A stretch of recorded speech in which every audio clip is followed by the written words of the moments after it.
There's been a two-part documentary released about David Platt, and I want to talk a little bit about it. Now, even if you've seen the documentary, this should still be a useful conversation, help frame a few things, and we're also going to talk about an important question. Look at two angles of it, and that is, why does it matter?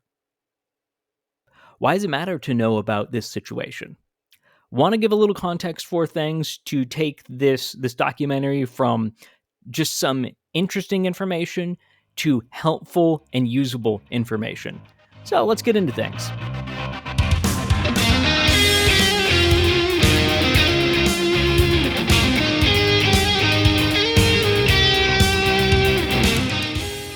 Welcome to the Enemies Within the Church podcast. You can go to EWTC, that stands for Enemies Within the Church, EWTCnews.com to view the documentary if you haven't already.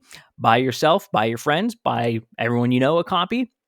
You can also stay up to date with our continued projects. We release articles on the website as well as this podcast. And if you'd like to support that work, the work of the podcast and the work that I do on the website, you can go to the Patreon for the podcast, which is linked in the description, or the Give, Send, Go. That's going to be more for one-time donations, and you can do recurring donations as well. The Patreon's there as an option to help build a little bit more of interaction. We'll see. We might refine things as time goes on. But again, I want to emphasize that's specifically for me, for the work of the podcast, as we are trying to dedicate the main funds of Enemies Within the Church to some larger documentary projects that we have in the works. That takes a lot of time, effort, and money. But we're producing some good content. And if you want to see the podcast continue, please consider supporting. Now, what are we talking about this week? We're talking about the documentary that was released, the Real David Platt, Part 1, Part 2. And it comes out to just about 2.5 hours total, so not overly long. And I want to give you a couple points of reference for that documentary. Now, if you're watching this episode, I've got up on the screen the Real David Platt documentary. You can just go to therealdavidplatt.com. I think at this point you can even just Google David Platt documentary and it comes up. But it's therealdavidplatt.com. That is going to be linked in the description of the podcast. So you can just click on that and go immediately to it. You can see the website. If you're watching, you can see the website here. It is just the documentary, Part 1, Part 2, just right there. And yeah, you're good to go. It's definitely worth watching. It is worth your time to look at this podcast. I'm doing the podcast, but look at this documentary. It will give you a lot of information, even if you've been following. Actually, really, if you have been following the situation already, this is going to make everything you already know look like just a skeleton. This is really going to put the meat on the bones, fill in a lot of things you didn't know. Now, I was already aware of a lot of the details of this information as this documentary is being put together. One thing that I didn't see is the interviews, which I found to be particularly interesting and impactful. You could see the love that these people had for their church and the hurt that was caused. No longer is this just David Platt doing something to this church. It's now David Platt doing something to these people, real people being really impacted. And so I thought that was something that was very useful. Now, I do want to offer a couple points of somewhat criticism, but also just help you understand for the viewing. I think that the documentary itself for the people involved was very much a thing of healing, to get their story out there, to be able to say the things that they haven't really had the platform to say. So it can come off a little bit unfocused, but put it in the context. This is these people's opportunity to tell their story. It's the members that have been silenced. It's their opportunity to tell their story. And so they're getting that out there. I think it's super important thing. We can be so attached to just the information. What are the facts, figures, information that's going on here? And we can lose the people. So pay attention to the people and hear their stories, hear the impact that it's had. I think that is something useful to see. Take it out of the abstract realm and into the real world. Now, it's definitely a documentary you want to sit down and watch, even if you've already watched it or listened to it. I know a lot of people have just kind of listened to it more like it's a podcast.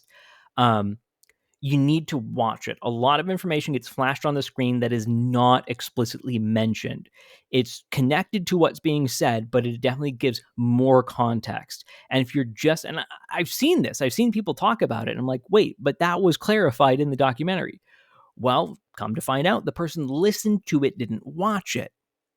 I think things should have been explained a little bit more. It shouldn't need to rely on the visuals. The visuals should be supporting. So you definitely want to sit down and watch it, and also don't be afraid to pause it and read what's on the screen. You're going to get so much more context, so much more information. It's going to answer several questions that you would otherwise have.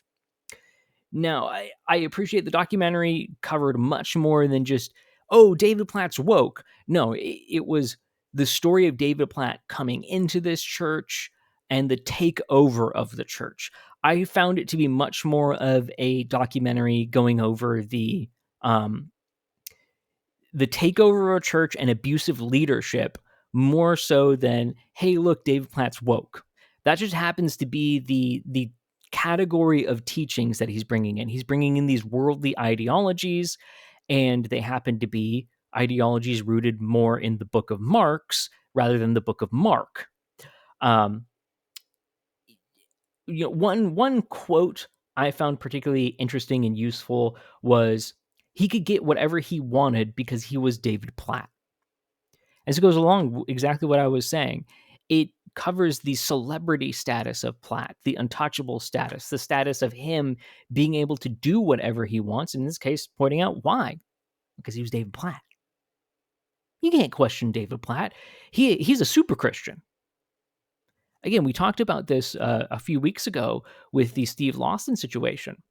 The problem with making these super Christians, these celebrity Christians, and especially placing them above your local pastor.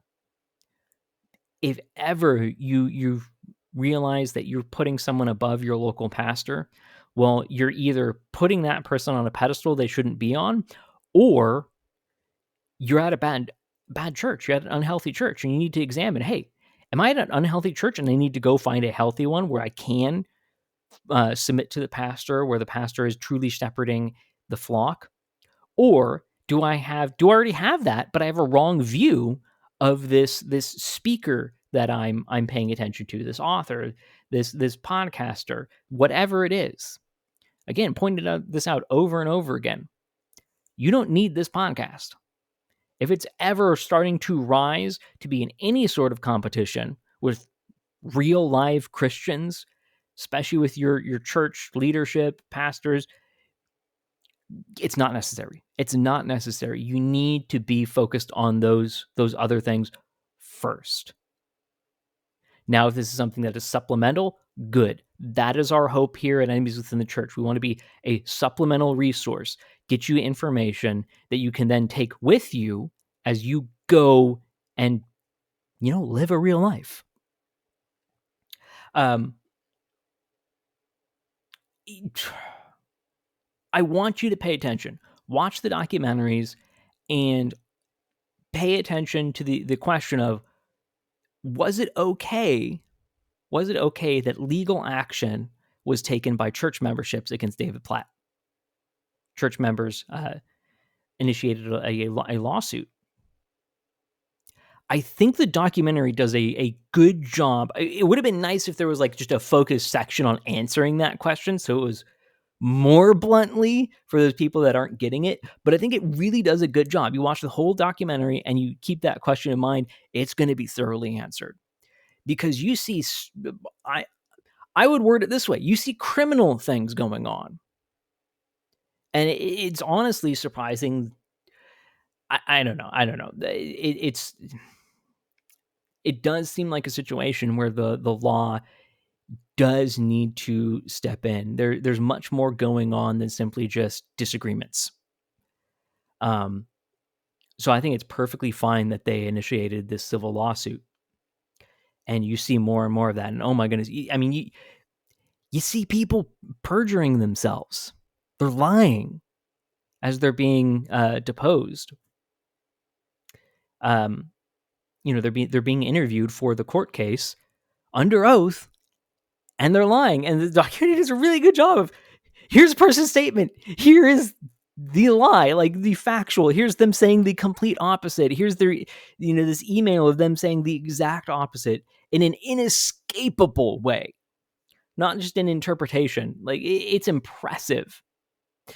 One thing that I notice about this that I make a big connection with, and again, where I talk about the idea that this is more about abusive church leadership than strictly ideology, is how much it reminds me of the Mark Driscoll situation with Mars Hill. Now, if you're not familiar with Mark Driscoll, I'm sorry, I don't have time to really go into that, but I'm from the greater Seattle area. And I was the target generation, the target demographic of Mars Hill. I didn't go to Mars Hill, but I knew many, many people who did. I knew people who were sold out for Mars Hill. I knew people who were super against Mars Hill. I saw the impact on local churches. Mark Driscoll was the evangelical pope of the Seattle area. It was kind of crazy. And I also knew one person in particular who was a direct mentor of Mark's. More so before he started to get bigger and more famous, but he was a direct mentor of Mark, and got to hear a lot of behind the scenes things because of that. And I think that would be a great conversation to have sometime, get that guy on and break some of that down, because I think there's some super useful things there. But oh boy, hearing some of the things, I mean, it's so similar. Circumventing the bylaws to build a new system on top of the, hey, here's the system that the church constitution, the church bylaws lays out, but we're going to build a new system on top of that. And it's one that benefits me and puts me in complete authority. I become a functional dictator. And anyone that disagrees with me, I'm going to find ways to replace them with yes men that just go along with me. And this is one of the things that really concerns me. I don't see a future for McLean Bible Church. I don't. Because, again, Mars Hill shows us the route. When you're surrounded by yes men, when you don't have any more actual leadership, the lead pastor is just this dictator that is just there as a figurehead, as a teacher, and is not leading his church. He's not shepherding his church. He is just there as a teacher, not actually a leader, not actually a shepherd. And none of the other leadership is that way. None of the top leadership is that way. They're just yes men there to support whatever David Platt wants to do, whatever Mark Driscoll wants to do. Well, when that system fails, when the lead guy falls, there's no one to take it over, and it just crumbles rapidly. One of the impressive things, and not in a positive way, I'm just saying one of the impressive results of the fall of Mars Hill is watching people come out of that, and the majority that I have any sort of interaction with, or have just been able to kind of see the trajectory of, moved in a radically leftward direction. And that's from a church that was preaching some quasi-conservative things. I mean, that's a whole nother thing about what was he actually teaching? Was it actually biblically grounded, or was it just supposed to sound a certain way? But that's someone who wasn't teaching. Now, the culture was very loose. But here at McLean, we're seeing someone that's teaching not just liberal, but diving into Marxist ideas. What do you think is going to be so much of the fallout for the people that joined because of Platt? I really worry. But the documentary shows so many strong people, good people. Now, one thing I want to address, and then we're going to talk about the why. Why does this matter? But one thing I want to address, because I've seen this criticism. Oh, well, the people are, these people, there's bitterness there. There's, Platt did things wrong. It's obvious he's done things wrong and he needs to be held accountable for that. But I think this is blown out of proportion because these people are obviously bitter that Lon Solomon, their old pastor, is no longer the pastor. And yeah, I could see that watching the documentary. You can, if you're not paying attention, you could hear that, and you could hear them talking about their love of Lon Solomon, their love of the church, and then the change that happened. And you could go, oh, well, see, there's some bitterness, there's resent of what was lost. Well, the problem is that that really predominantly works if it went from good to, at the minimum, just not bad. There's going to be changes. There's going to be differences. And there's going to be people upset that there are differences. But what they're bringing up is not what we had was good and then what we got was changed. No, what they're saying is what we had was good and then what we got was wicked. We got an evil shepherd who isn't even shepherdy. He's just up there. You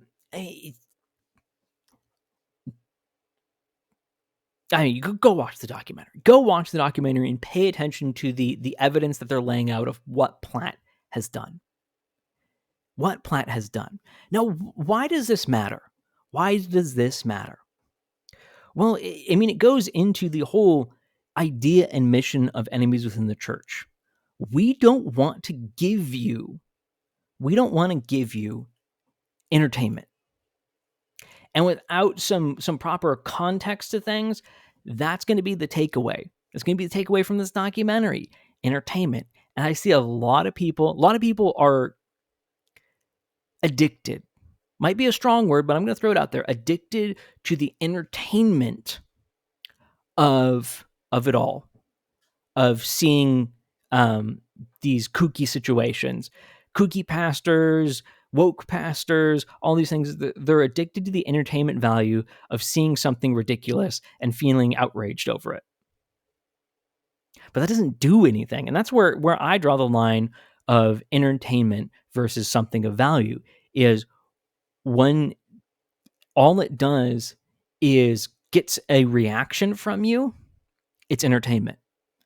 If it actually has value, if it teaches you something that you can then use, well, then it's useful, it's valuable. And that's what we want to do at Enemies Within the Church. We want to give you valuable things. We want to give you information that you can use in your life, that take you from point A to point B, that change your understanding.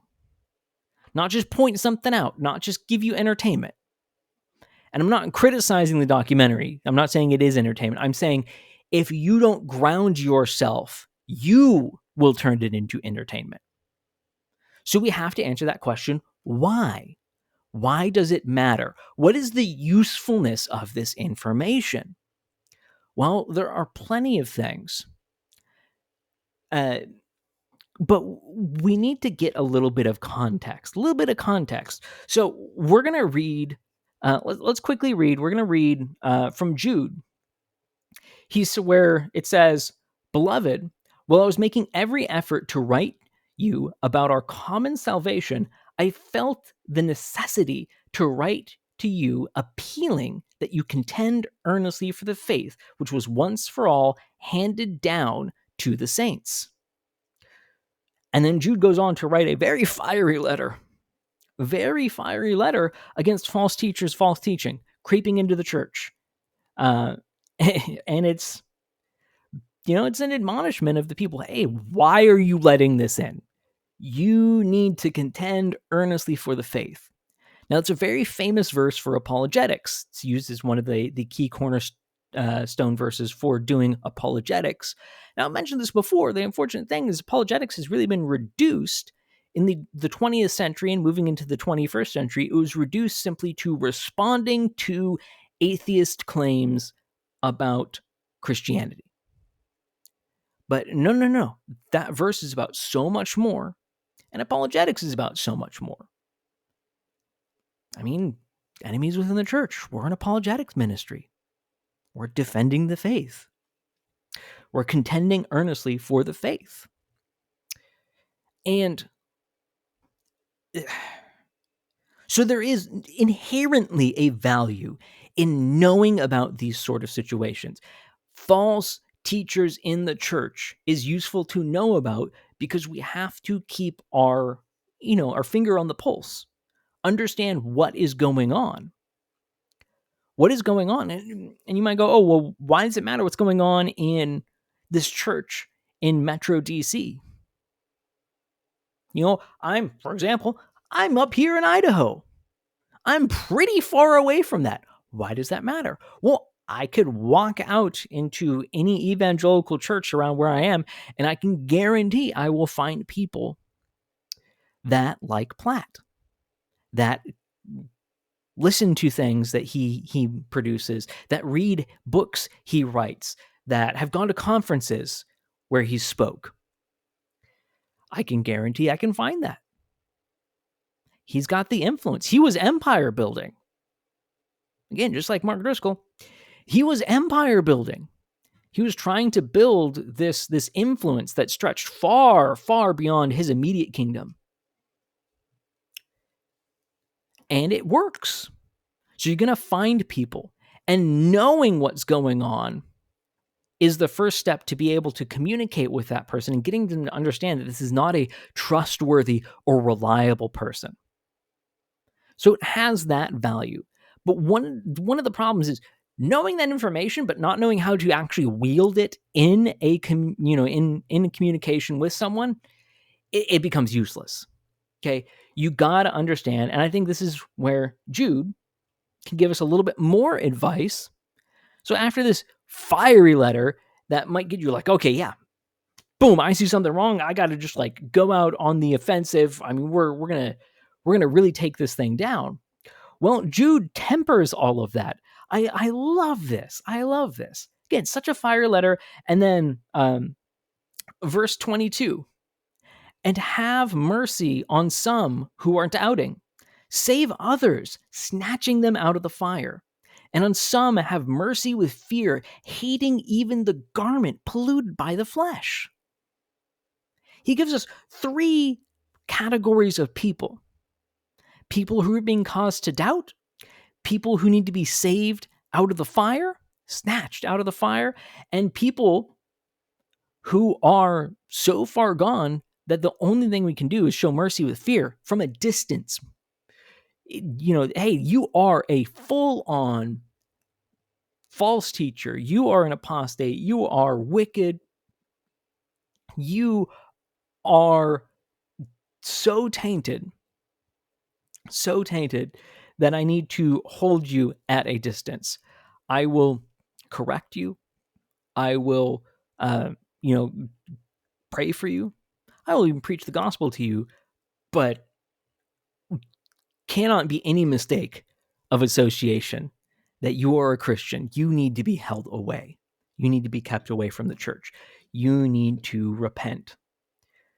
Then we have those people who are, they need to be saved. They need to be snatched out of the fire. These false teachers are spewing wicked, fiery, evil things, evil ideologies. And there are people that are caught up in them. They're not the creator of these ideologies. They're not teachers in that same sort of way, but they're spreading it. They're caught up in it. They believe it. They're you're talking about disciples of the false teachers.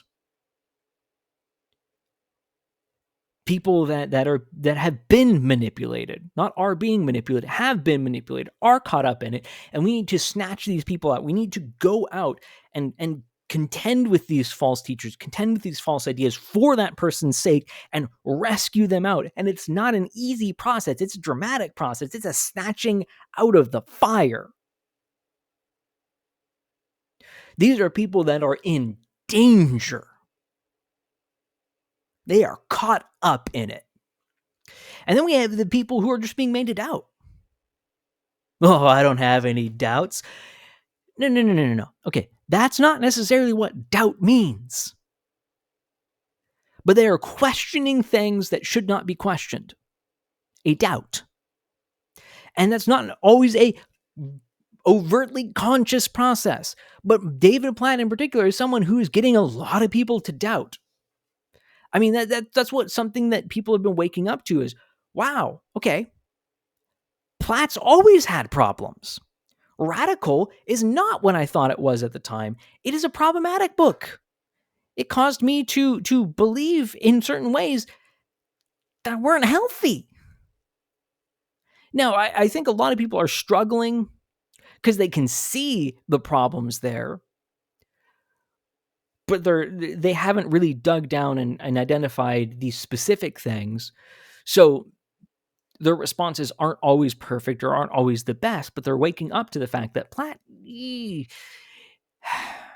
reality is he didn't change, or there wasn't a moment where he turned a corner and he did a 180 and now he's going different. No.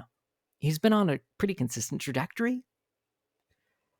And that's what produced the current David Platt. The David Platt of Radical produced the modern abusive pastor, David Platt. Now, I personally think it would be interesting to do a review of Radical. I think there's still some value there. I think there might be a little bit of value in talking about the trajectory of David Platt from the perspective of Radical. But I'm not sure if that would actually be useful at this point.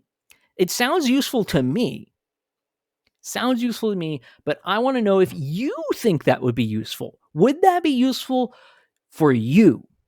A valuable resource? If it would, let me know. But what else? Well, one of the things that I want to point out, and again, this has connections with the Steve Lawson episode, talked about the need of good, healthy churches, pastors, and to love them, invest in that church, find someone who is shepherding and caring for his church, caring for the flock congregation, and you are investing as a congregant, you're investing in that church, in that group. There's this mutual growing together. It's a family. It is a family. But there are little Platts everywhere.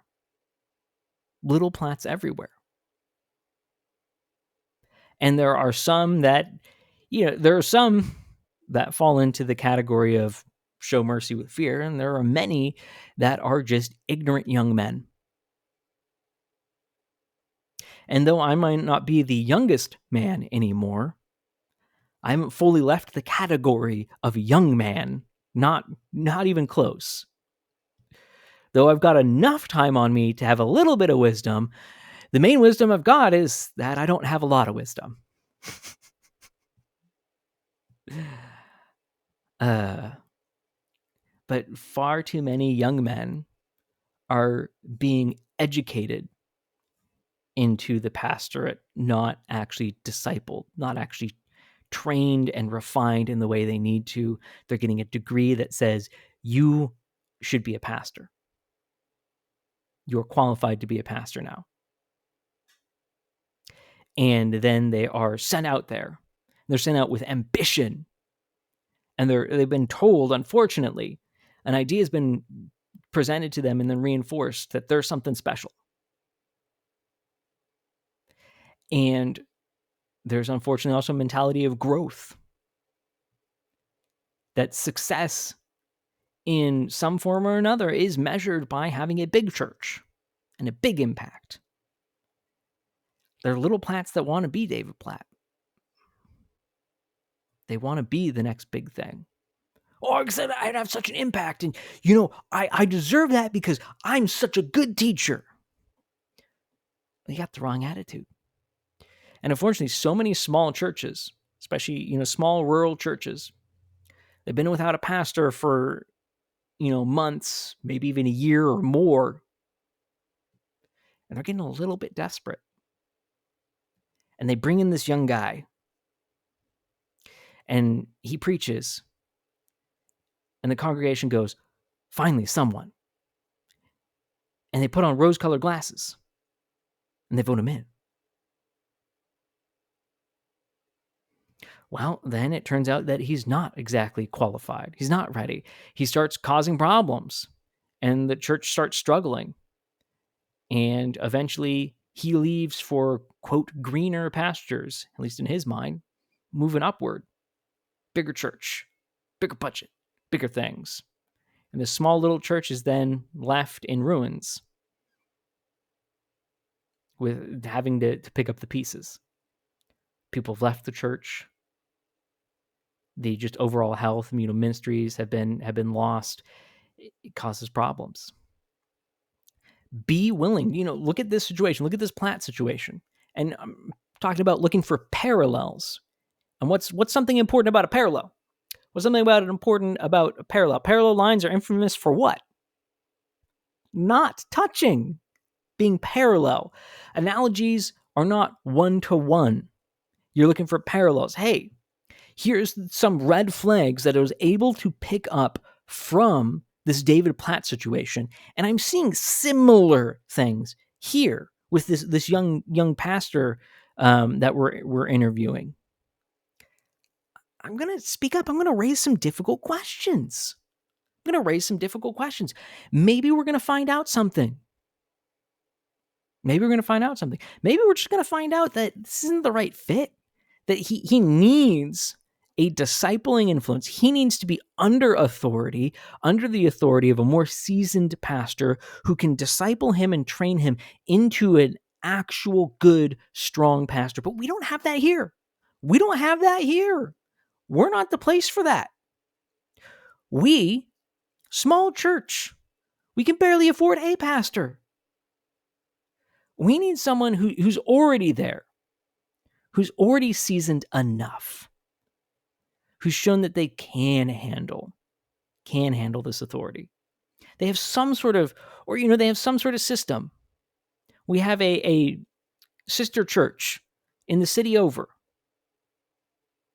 and they got a younger guy that is trained and qualified and ready, and he's proven that he has the humility and he has the discipling influence and authority of his current pastor, and that's going to continue. And we're gonna work together.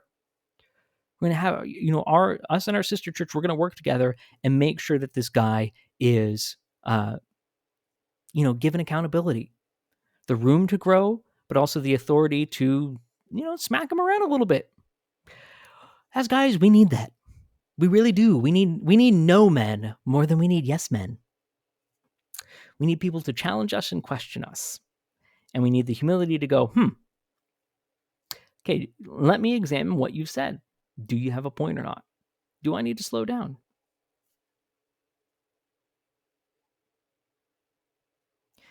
I have so many examples of this, and they're just shooting through my mind. I guess I'll just quickly mention this one. Because one of the churches I was in when I was younger, had amazing music ministry. Amazing. The guy that was leading it had just built up this beautiful thing. I think in service there was 150 people, maybe a little bit more than that. And there was probably 30 people on stage for music. Choir, there was a whole array of instruments, violin. I think there was like a clarinet sometimes, trumpet, other things. And you kind of rotate out, as people could. People had lives. These were mainly middle-aged people. So they had lives and kids. So it would rotate out week to week, but it just made it so lively. It's wonderful. Well, that music minister gets a job offer at another church to do youth and music. And if I remember exactly right, he wasn't in full-time ministry. That was his opportunity to go into full-time ministry. So that was a good thing. The church I was at couldn't support that, supposedly. That's one of the problems. But so he took that. Good on him getting into full-time ministry. He'd proven he could handle it. But then there wasn't a plan for who's going to take over. Well, and then they started using this younger guy just on a fill-in basis, and then they made him, an official temporary rather than just like week to week. Hey, you want to lead this week, and then eventually, just because he was the familiar face, just made him the music minister. But then pretty rapidly there was a change. It was now worship pastor. And I don't know all the ins and outs of why they did that. I do know that he was part of the push for that, but it caused problems because he then... This is why you got to be serious about your titles, because he grasped onto that. No, he did not lead the worship. He was now a pastor. And there were red flags all over the place. Before he was even hired, there were red flags. But as time went on, more and more red flags went up. Younger guy, doesn't have a family yet. And he starts, I'm not going to go into all the details of the situation, but he starts making some serious changes. He wants to do music his way, bring in his guys, bring in, all sorts of stuff. And he wants this, crazy level of commitments from people. Because he's trying to improve everything. We're going to start this Bible study, and it's a mandatory part of being on the worship team. So you gotta commit to going to it. In fact, you gotta sign a document agreeing to all these rules, and that you'll go to this study, and that if you don't, then you don't get to be part of worship. And people were just upset about this because they're like, we're middle-aged people that have families. We have kids that we need to take care of. They have activities. They, in general, someone's got to be there for it. We've got stuff we need to do. We're working a normal job. We're coming home. We're taking care of our kids. And you're now saying, not only do we need to come practice, but we also need to participate in this other thing. We have to. It's a requirement. This is an abuse of authority. And it was straight up abuse of authority. And that was when people finally went, hey, this is a problem. This needs to be addressed. What does the leadership do? What do the pastors do? They basically go, hey, changes are to be expected. He's our guy, so we're going to back him. Now, it was a little bit more diplomatic than that. That's kind of what it came down to. And that caused several families to immediately leave because they just had something taken away from them. And over the next year, I think it was around 10 families in total left. Strong families. pillars of that church.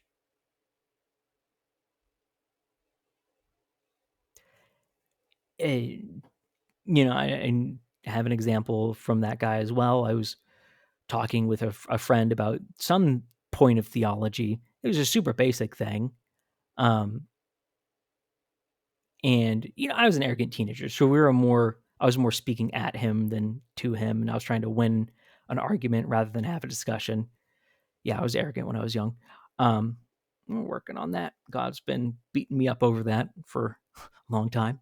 But, this worship pastor comes over. He's like, "Hey, what you guys talking about?" And he listens, and he goes, "Yeah, the other guy's right. You're wrong, Kyle." And I'm just like, the bluntness of it caught me off guard. But I was like, I mean, at this point, you hardly even know what we're talking about. And I started to be like, "Hey, no," and trying to start to explain things. And he cuts me off and he goes, "Hey, look, you need to listen to what I said. I'm a pastor. I know what I'm talking about." Whoo, whoo. Yeah. But it's just now that guy's not even at that church. He had to be church disciplined. Platts exist everywhere. And you might go, "Wow, that's pretty obvious too. They should have seen that." Okay, when you're in the situation, the majority of the church didn't see it. They didn't understand it. They didn't know what was going on. They didn't get the details. This happens all the time, all over the place. You might see a situation and you go from the outside, "What is that person upset about?" Then you actually learn what's going on. You go, that doesn't seem healthy. That does not seem healthy." Mini plats exist all over the place, and understanding warning signs and red flags useful and important. In fact, this is something that I think would be great. The people that made this, ex-members of McLean, I think they're technically ex-members. I don't know all the ins and outs of where everyone is at. It's a complicated situation, but the group, they call themselves Church Reform Initiative. I think it'd be great if they released a list of just some simple points of, hey, these are red flags of a abusive authority in a pastor, or just leadership in general. I think that'd be a great thing. Making it so simple and generic that it's, hey, you can apply these. People don't get caught up just going like, "Oh, well, I'm looking for Platt." No. Hey, here's our experience. Here's what we saw, and here are some warning signs. Obviously, these are for the point of investigating, not for the point of condemnation. I think that might be a very useful thing. But that's really one of the big things you should get out of this. You should get the ability to look at other situations and apply what you've seen from this documentary, this two-part documentary, apply it to a situation and start to recognize potential warning signs. Now, the purpose of recognizing warning signs is not to then just absolutely attack the person that you're seeing the problems in. No. We all got problems. The purpose is discipleship. It's fixing the problem before it turns into a bigger situation. Now, again, sometimes there are just blatantly false teachers that you're not going to be able to snatch them out of the fire. You got to just show mercy with fear. I'd say Platt's in that situation. I say Platt's been there. I think it's been a very long time before he would be in a lesser category. But we want to rescue people. We want to remove doubts. We want to snatch out of the fire. You can't do that. If you can't recognize the warning signs. And especially, if you're someone who is older, I don't mean older as in like your retired age. No. I just mean you're not young. You're older than the person that you're interacting with. You're someone that's older. Understanding things like this can be super, super critical and important, because you'll look at younger people and you'll go, you've got potential. This is something that drives me crazy. Wow, you've got so much potential. That's a terrible thing to say to young kids. And young kids, including teenagers. That's a terrible thing to say. Gives them an ego, doesn't actually help them. You got to help them understand what that potential is and how to achieve it. And part of that is being able to look at them and go, here are your weaknesses. Here are your problems, the things you got to work out. Because we all got problems. We all got problems. If you want to be able to lift people up, you got to know the dirt that you got to get off of them. You got to know, see the things that are going wrong so you can move them away from those things to the things that they should be doing, the good things, the healthy things. You cannot produce a healthy person by ignoring their unhealthy parts. Now, I want to bring this to a close talking about one thing in particular, which is Ananias and Sapphira. And that might sound a little bit off topic, but I think it's important for this conversation, again, for understanding the why. The why. Why does it matter? Well, Ananias and Sapphira give us a good example. Now, the story of Ananias and Sapphira, you can go to Acts 5, but it starts out with, but a man named Ananias. Well, that should tell us something. It's connected to what was previously said. And what was previously said was all in the context of the church. This whole section is the context of the church. It's not the context of people outside the church, false believers. No, it's all in the context of the church of believers. And just before this, we see a good example. We see Barnabas selling some of his property and giving that to the support of the church, to the support of believers in need. Amen.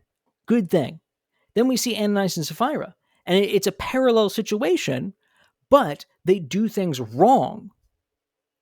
And we often get what they did wrong. We simplify it to, oh, well, the problem is that they didn't give the money. No, the problem, it's clearly stated in it.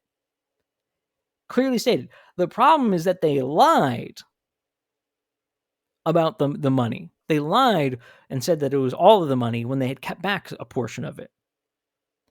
And Peter Cliff was like, you could have just been honest about that. This is the impressive thing.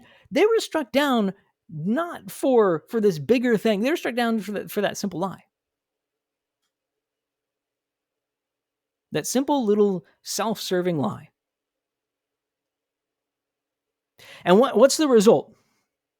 Verse 11 of chapter 5, and great fear came over the whole church. Again, this is the whole context of the church. We're not talking about, hey, here's these two false believers. That's not even hinted at.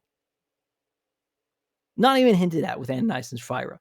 And that's not the result of the church. The church, they wouldn't have fear if two non-believers were struck dead. They had fear because they looked at these people and go, we know them. We ain't better than them. Oh my goodness. If they're struck down, we got problems. There's something worthy of having fear over here. Not again, that healthy fear, not being afraid.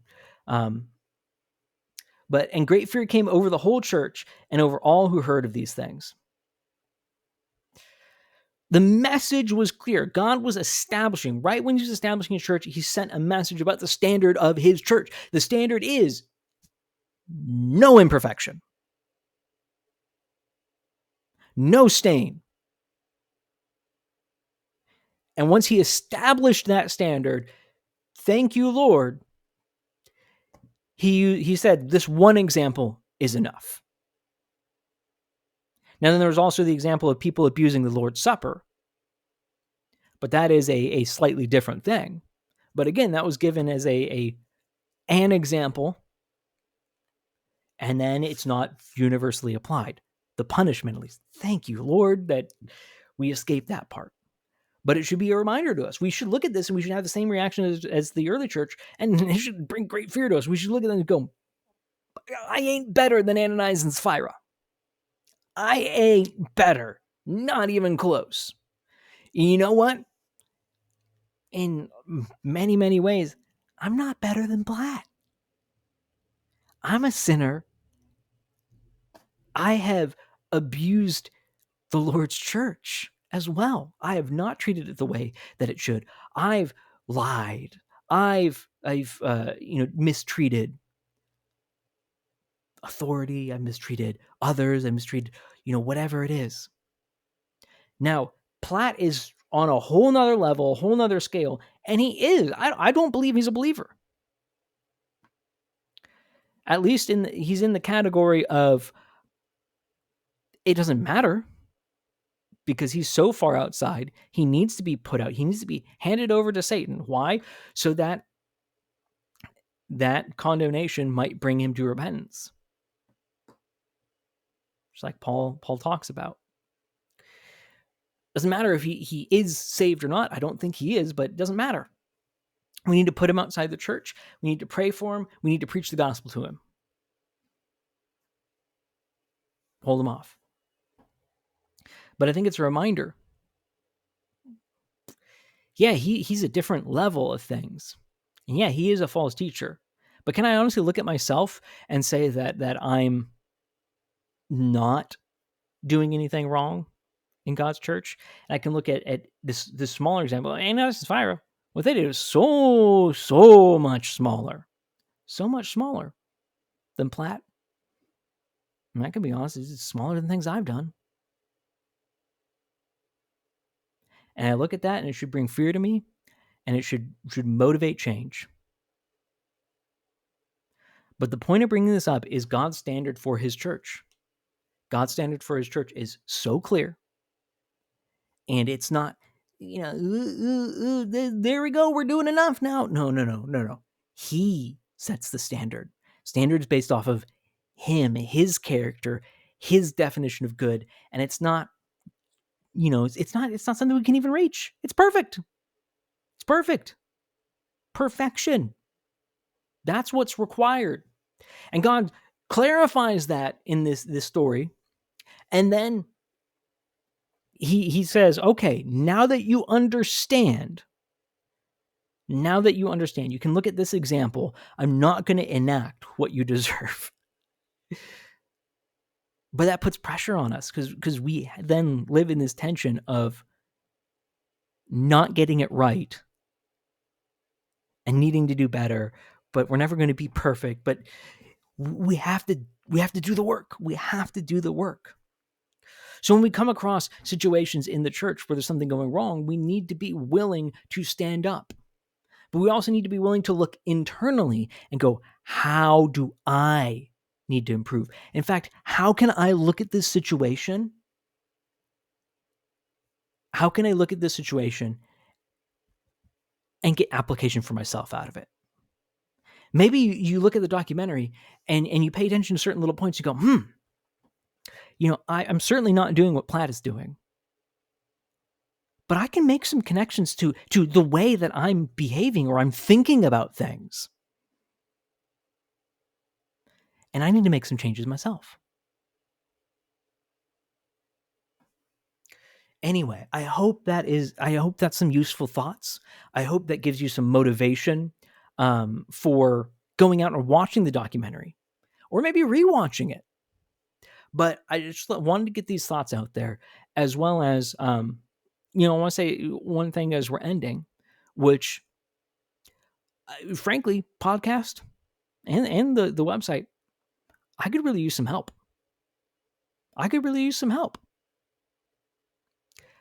We have, within the church, we have just tons and tons of research. Absolutely tons of research. And I'm talking like in-depth stuff, not just surface level stuff, in-depth stuff like the He Gets Us investigation we did, the Who is the Real Preston Sprinkle series have been doing, things like that. We have tons of research. We just do not have the time to get to all of it. I'm also just terrible at social media. Terrible. And there's so many places like that. It could just use some help. So if this is something that's been valuable to you and you're like, hey, I have some skills. I'm willing to lend a little bit of assistance. I would love to talk to you. Get in contact with me. Really want to, again, be making helpful, useful resources that are breaking things down in a way that make them valuable, not just entertainment. No, I've not hit that all the time. That's always been a frustration with me, always trying to improve on that because I love God's church and I want his church to be pure.